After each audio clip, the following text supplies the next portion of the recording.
سلام تعنا هبلنا كملكم كنيكم كورا تخاتلتي اس بي اس تغنيا صبصبات ناي ساعات حزنا قريبنا لنا فلما ارساتو خنقدم اتي اب كينيا استفرم سممع زعنقفو اكلات هالو كبلو ازز سراوي تግራይን ኢትዮጵያን ተዛሪቦም መንግስት ትግራይ ኣብ ስምምዕ ፕሪቶሪያ ክእረሙ ዝግብኦም ጉዳያት ኣለዉ ብምባል ንተግባራውነቱ ከም ሰርሕ ገሊጹ ህወሓት እውን መሰራዊ ትግራይ ርክብ ከም ዘይብሉ ሓቢሩሎ ኣብ ኤርትራ ፍትሒ ክነግስ ዝጠልቡ ሰልፍታት ኣብ ኣውስትራልያን ጣልያንን ተኻይዶም ኣብ ደሞም ኤችአይቪ ኤድስ ንዘለዎም ተጋሩ መድሓኒት ተኸልኪሉ ክብል ቢሮ ጥዕና ክልል ትግራይ ከሲሱ ዝብሉ ዜናታት ናይ ሰዓት እዮም ናብ ዝርዝራቶም ክንሰግር አዘስቲ ሰራዊት ትግራይን ኢትዮጵያን ዝተስማዕምዕሎም ጉዳያት ዝዕንቅፉ አካላት ኣለዉ ክብሉ ገሊጾም ሽዱሽተ ዓንድታት ዝሓቆፈ ስምምዕ ናይሮቢ ድሕሪ ምፍራሙ ተግባራዊ ከይኸውን ዓንቀፍተለዉ ክብሉ ተፈራርምቲ አካላት ስጋቶም ይገልጽለዉ ንሓሙሽተ መዓልታት ኣብ ናይሮቢ ተኻይዱ ብቐዳም 3 ሕዳር 2015 ዓመተ ምህረት ኣብ ስምምዕ ዝተበጽሐ ስምምዕ አዘስቲ ሰራዊት ትግራይን ኢትዮጵያን ቀዳማይ ንዘላቂ መቆራጽ ተጻብኦታት ካልኣይ ምፍታሕ ዕጥቂ ሓይልታት ትግራይ ሳልሳይ ምክልኻል ድሕነት ሲቪላውያን ዜጋታት ራብዓይ ምብጻሕ ሰብኣዊ ሓገዝ ሓምሻይ ምክትታል ንትግባረ ስምምዕ ሻድሻይ ግደ መራኸብቲ ሓፋሽ ዝብሉ ሽዱሽተ ዓንድታት ዝሓቆፈ ምዃኑ ዝፍለጥ እዩ ኣብዋን ስነ ስርዓት ምፍራም ናይቲ ውዕሊ መደረ ዘስምዑ ኣዛዝ ሰራዊት ትግራይ ጀነራል ታደሰ ወረደ ህዝቢ ትግራይ ንክብሩን ረብሑን መሪር ቃልሲ ከም ዘካየደ ብምሕባር ብኡልክዕ ኣብ ልዕሊ ትግራይ ከቢድ መከራ ከም ዝወረደ ገሊጾም ኣብ መወዳእታ ናብቲ ስምምዕ ከም ዝተበጽሐ ብምግላጽ እቲ ስምምዕ ኣባይታ ከይዓልብ ዝዕንቅፉ ነጋዶ ኩናት ዝበልዎም ክልተ ኣካላት ከም ዘለዉ እዮም ገሊጾም ነይሮም ጀነራል ታደሰ ካብ ደገ ይኹን ካብ ውሽጢ ኣለዉ ዝበልዎም ኣካላት እዮም እቲ ስምምዕ ብኣቶም ከይዕንቀፍ ዘለዎም ስክፍታ ገሊጾም ብተመሳሳሊ ትማል ስንበት ካብ ናይሮቢ ናብ ኣዲስ ኣበባ ዝኣተወሉ ሰራዊት ምክልኻል ኢትዮጵያ አቀባበላን ተትግበረሉ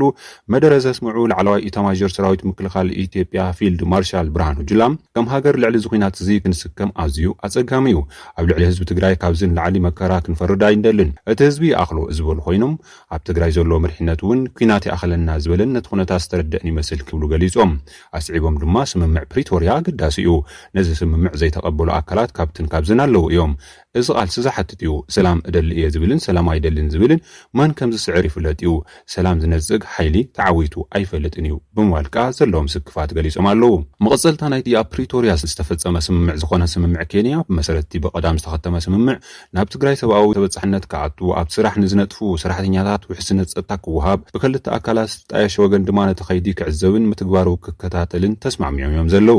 እንተኾነ ክልቲኦም ኣካላት ድሕሪ ስምምዕ ፕሪቶሪያ እውን ኣብ ምእታው ሰብኣዊ ረድኤት ዝምልከት ተጋራጫዊ ሓበሬታ እዮም ዘውፅኡ ዘለዉ ኣቐዲሙ 70% ግዝኣት ትግራይ ኣብ ትሕቲ ሰራዊት ኢትዮጵያ ከም ዝኣተወን ናብ ሰራዊት ኢትዮጵያ ዘይብሉ እውን ረድኤት ከም ዝተለኣኸን ኣማኻሪ ቀዳማይ ሚኒስትር ኢትዮጵያ ሬድዋን ሁሴን ክገልጹም ከለዉ ወሃቢ ቃል መንግስቲ ትግራይ ጌታቸው ረዳ ብወገኖም ኣባይታ ዘየለ ክብሉ እዮም መልሲ ሂቦም ዘለዉ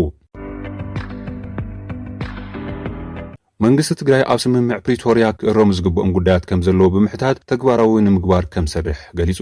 ህወሓት እውን ምስ ሰራዊት ትግራይ ርክብ ከም ዘይብሉ ኣነጺሩሎ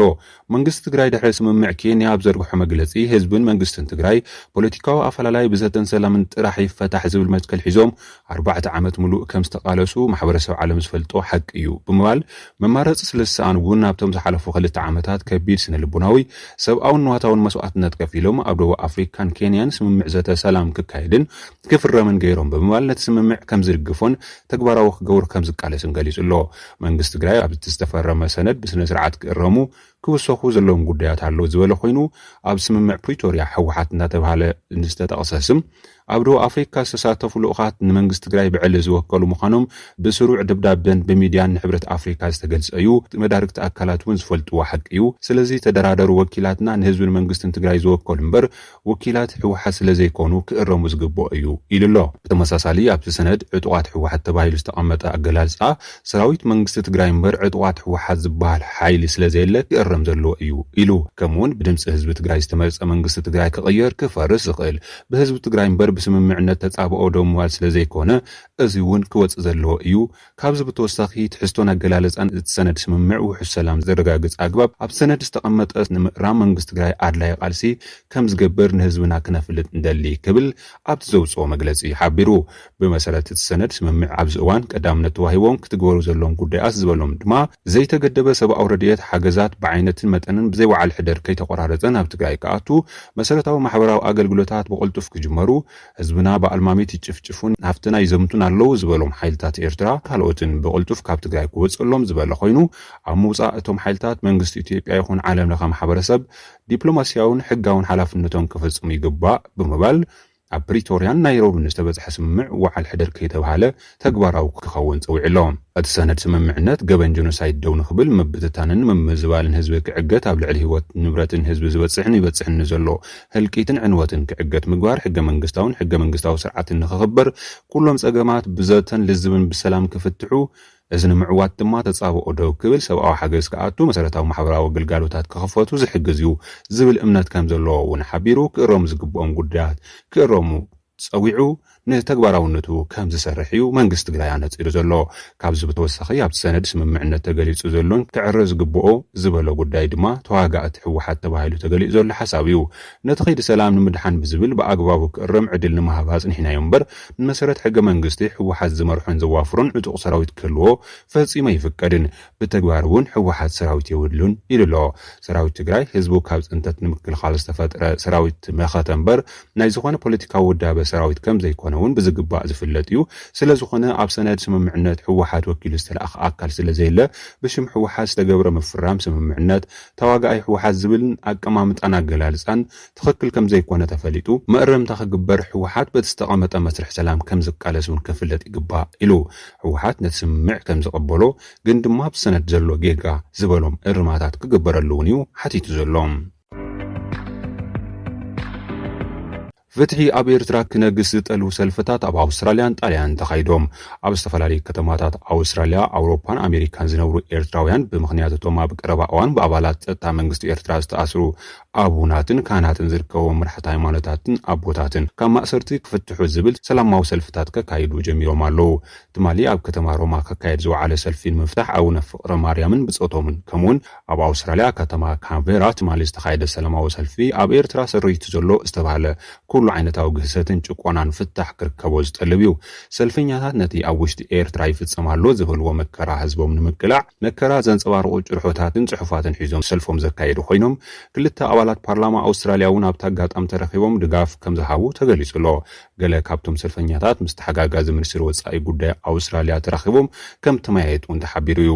ኣብቲ ምይጥ ኣብ ኤርትራ ዘሎ ግህሰት ሰብኣዊ መሰላት ኣብ ኩናትን ጸጥታዊ ውሕስነትን ዘይተረጋገጸሎም ከባቢታት ናይ ዘለው ኤርትራውያን ስደተኛታት ጸገም ስምምዕ ሰላም ኢትዮጵያን ዝምልከቱ ጉዳያት ከም ዝተዳሰሰ እውን ተሓቢሩ። ኣብ መወዳእታ ኣብ ደሞም HIV ኤድስ ንዘለዎም ተጋሩ መድሓኒት ተኸልኪሉ ክብል ቢሮ ጥዕና ትግራይ ከሲሱ። ቢሮ ጥዕና ትግራይ ናብ ፕሬዚደንት ኣሜሪካ ውድብ ሕብራት ሃገራትን ማእከል ህጹጽ ሓገዝ HIV ኤድስን ኣብ ጽሓፎ ደብዳቤ ኣብ ትግራይ ዝርከቡ ኣብ ደሞም HIV ኤድስ ዘለዎም ወገናት መድሓኒት ከም ተኸልከሉ ኣፍሊጡ ኣሎ። መንግስቲ ኣሜሪካ ምርመራ ARTን ብዘቕረቦ ኮንዶምን ህይወት ሚልዮናት ኣውሒሱ ዝበለ እቲ ደብዳቤ ዝርግሐ HIV ኤድስ ኣብ ምዕጋት እውን ዝተባባዕ ውፅኢት ኣምፂኡ ከም ዝነበረ ዘኻኺሩ። በቲ ኩናት ልዕሊ 80 ሚእታዊ ትካላት ጥዕና ትግራይ ከም ዝዓነዋ ዝገለጸ እቲ ደብዳቤ ንሃገራት ብናጻ ዝዕደል መድሓኒት HIV ኤድስ ኢትዮጵያ ኣብ ትግራይ ንዝርከቡ ኣብ ደሞም HIV ኤድስ ዘለዎም ወገናት ብምኽልካላ ኣብ ስቓይ ይርከቡ ክብል ገሊጹ። እቲ ደብዳቤ መከላኸሊ HIV መመርመሪ ናውቲ ብዘይምህላውን ዕድመ መናውሒ መድሓኒት ብምኽልካሉን 2600 መጥወውቲ ኣዴታት ዝርከብኦም HIV ኤድስ ዘለዎም ተጋሩ ኣብ ከቢድ ሓደጋ ከም ዘለዉ ኣፍሊጡሎም። ክቡራት ተኸታተልቲ SBS ትግርኛ ነሰዓት ዘዳለናዮ ዜና እዚ ይመስል። ኣብ ቀጻሊ ካልኦት ሕሶ ክንራኸብ ኢና። ክሳብ ሽዑ ሰናይ ንብለልኩም ሰላም።